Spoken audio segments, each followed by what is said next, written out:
जी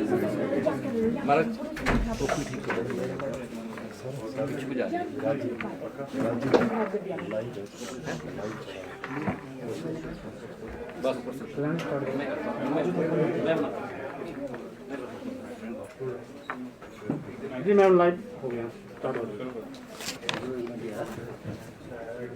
ये जो अभी पुलिस में भर्तियां होनी थी, जिनकी लिखित परीक्षा को रद्द किया गया है, ये बहुत ही दुर्भाग्यपूर्ण है।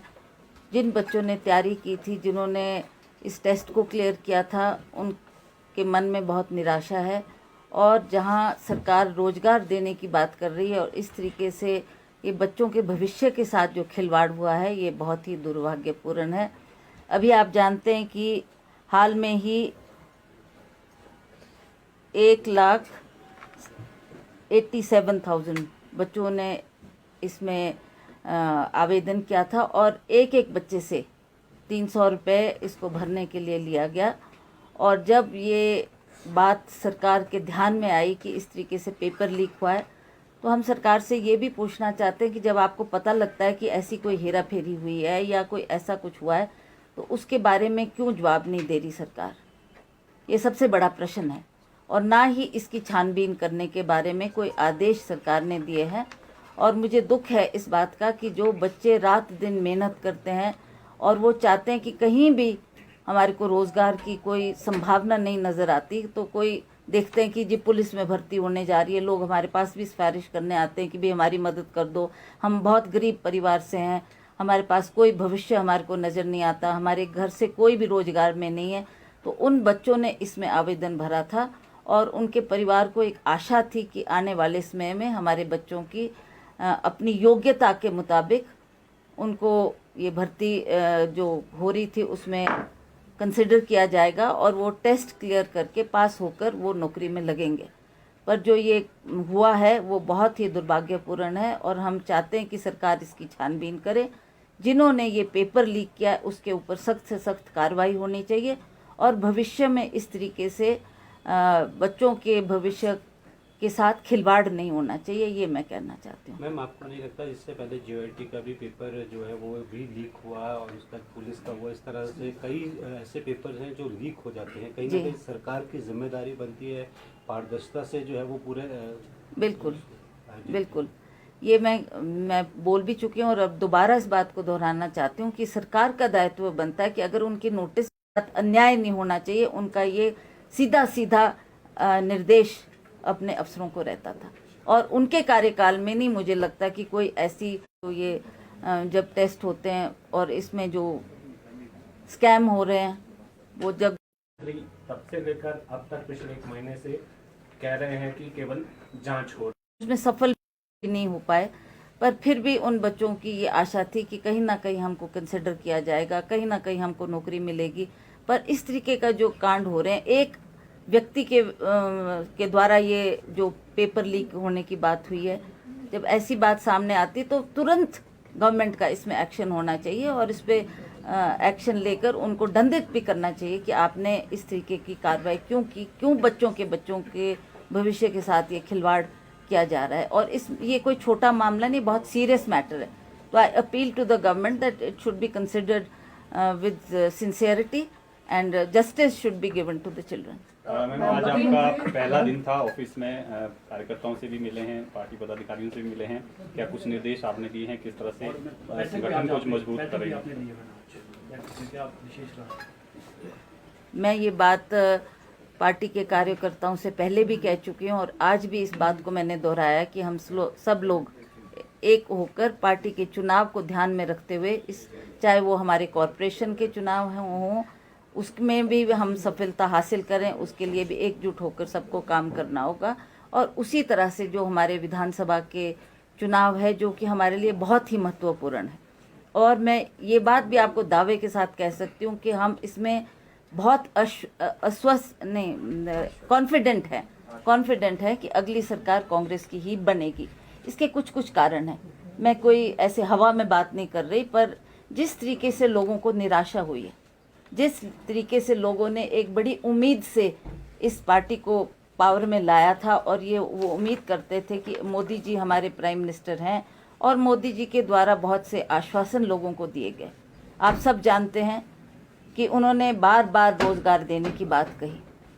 पूरे भारतवर्ष में उन्होंने कहा था मैं 1 साल में 2 करोड़ बच्चों को रोजगार दूंगा।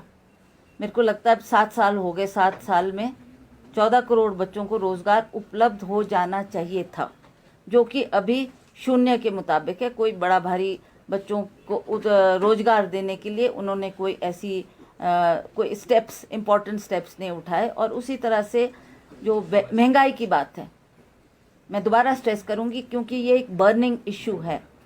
उस वक़्त इन्हीं लोगों ने, बीजेपी के नेताओं ने कितना कहा कि गैस सिलेंडर महंगा हो गया, जबकि उसकी कीमत उस वक्त 400-450 रुपये हुआ करती थी। उसको भी कहा इन्होंने बहुत महंगा है, आप हमें मौका दो, हम इसको सस्ता करेंगे। सरकार, गवर्नमेंट की सरकार, जो कांग्रेस सरकार थी, उन्होंने सस्ती दुकानों को उपलब्ध कराकर गरीब लोगों के लिए हर जगह ये सस्ता राशन उपलब्ध करवाया। उसमें आप जानते हैं 3 दालें थी, तेल, नमक, चीनी और आटा, चावल उपलब्ध कराया, जो कि लोग सस्ते दामों पर खरीदकर अपने परिवार का पालन पोषण कर रहे थे और लोग बहुत खुश थे। मैं समझती हूँ कि उस वक़्त माननीय मुख्यमंत्री वीरभद्र सिंह जी, स्वर्गीय वीरभद्र सिंह जी मुख्यमंत्री थे, तो उन्होंने 100 करोड़ जमा करके ये सस्ते डिपों की राशन खोलकर लोगों को सस्ता राशन उपलब्ध करवाया। और जब से इनकी सरकार आई है, मुझे नहीं लगता कि इसके ऊपर कोई गौर किया गया और कोई सस्ता राशन देने की बात कही गई। आज लोग, घर की गृहिणियाँ कितनी इस बात से पीड़ित है, क्योंकि वो जानती है कि उन्होंने शाम को घर का चूल्हा जलाना है, बच्चों का और परिवार का पालन पोषण करना है। उसके लिए जो उनको बाहर से राशन खरीदना पड़ रहा है वो कितना महंगा पड़ रहा है। आप सरसों के तेल की बोतल की दाम ही लें, जो उस वक़्त 80 या 90 रुपए में आपको मिलता था, वो अब 250 रुपये उसकी कीमत है। और उसी तरह से आप अन्य चीज़ों के कीमतों में भी जो उछाल देख रहे हैं, चाहे वो सीमेंट है, सरिया है। लोग अपने साधन के मुताबिक छोटे मोटे मकान अपने लिए, रिहाइश के लिए बनाते थे, पर आज उनको ये कार्य भी असंभव लग रहा है, क्योंकि उनके पहुंच से बाहर हो गया ये सब चीज़ें खरीद के घर बनाना। तो वो भी प्रधानमंत्री जी ने बहुत उस वक़्त कहा था कि हम सब कुछ सस्ता करके देंगे, तो लोगों ने बड़े विश्वास से एक परिवर्तन लाने का जो प्रयास किया और ये उम्मीद रखी कि इस सरकार में बहुत कुछ हमारे लिए होगा, बेरोजगारी दूर होगी, सस्ता राशन हमको मिलेगा। और उन्होंने, मुझे नहीं लगता कि जो वायदे किए उस पर वो खरे उतर पाए। और आज हम इन बातों को लेकर लोगों के बीच में जाएंगे, लोगों से भी प्रश्न करेंगे। आपने कांग्रेस की सरकारों को भी देखा, उनके द्वारा काम किए भी आपके सामने हैं, और जो ये बीजेपी कर रही है वो भी आपके सामने है। ये बहुत दुखद बात है कि वो इन 4 सालों में, अब तो 5 साल पूरे होने को आ रहे हैं, इस सरकार ने केवल मात्र वो काम किए हैं जो पिछली सरकार काम करके गई है। उन्हीं के विधिवत रूप से उद्घाटन हुए, चाहे वो स्कूल की बिल्डिंग लो, कॉलेज की बिल्डिंग लो, स्वास्थ्य सुविधाएं लो, वो कामों के इन्होंने उद्घाटन किए जो स्वर्गीय वीरभद्र सिंह जी ने उसके लिए पैसा भी दिया, वो डेवलपमेंट के काम भी किए, वो इंस्टीट्यूशंस भी बनाए, चाहे वो हॉस्पिटल है, चाहे कॉलेज है, चाहे स्कूल है। आप देखेंगे कि उन्हीं के विधिवत रूप से उद्घाटन इस सरकार के द्वारा किए गए। ये कहीं भी ये नहीं बोल सकते कि हमारा योगदान है या हमारे प्रयासों से ये काम हुए हैं। मैं सरकार से भी ये पूछना चाहती हूँ कि आपके द्वारा कोई काम ऐसा आप बताएं हमें, जो कि प्रदेश में या कहीं गांव के क्षेत्र में भी या पिछड़े क्षेत्रों में भी कोई काम ऐसा हुआ है जिसके आधार पर आप लोगों के बीच में जाकर वोट मांग सकते हैं। अब वो समय आ गया है जिसका लोग बड़ी देर से इंतजार कर रहे थे। सरकार को सत्ता में लाएंगे क्योंकि वो जानते हैं कि उन्होंने एक बहुत बड़ी भूल उनसे हुई है और वो चाहते हैं कि दोबारा कांग्रेस की सरकार बने। और जिस तरीके से हमने पहले भी काम किया है, अब हम दोबारा भी उस सरकार को लाकर उन कामों को आगे बढ़ाने का भरसक प्रयास करेंगे। उनका सोचना होगा या वो सोच रहे होंगे हमारे में ही कोई लीडरशिप की कमी है कि हम कांग्रेस से उन लीडर्स को लाने की बात कर रहे हैं। तो जहाँ तक मेरा संपर्क उन सभी से हुआ है, सभी से हमारी बातचीत हुई है, मेरे संज्ञान में तो कोई ऐसी बात नहीं है, ना ही किसी ने ऐसा कहा है। सभी जानते हैं कि कांग्रेस का भविष्य है, कांग्रेस आगे सरकार बनाएगी, तो क्यों हमारे लीडर लोग वहाँ जाना चाहेंगे। जी मैम, अभी जो भाजपा के सह प्रभारी हिमाचल के उन्होंने प्रेस वार्ता की, उसमें उन्होंने ये कहा है कि जो नई कार्यकारिणी बनी है कांग्रेस की, तो वो सीधा जो मॉडल है वो भाजपा से उन्होंने कॉपी पेस्ट करके कांग्रेस में अप्लाई किया, ताकि आने वाले समय में वो स्ट्रॉन्ग रूप में जनता के बीच में विधानसभा चुनाव से पहले जा सके। ये कांग्रेस के सह प्रभारी बीजेपी के संजय टंडन जी हाँ। ने भी प्रेस वार्ता में ये चीज कहा है कि जो नई कार्यकारिणी बनी है, चार किसकी? कार्यकारी अध्यक्ष कांग्रेस की बनी, नई कांग्रेस कार्यकारिणी। अच्छा,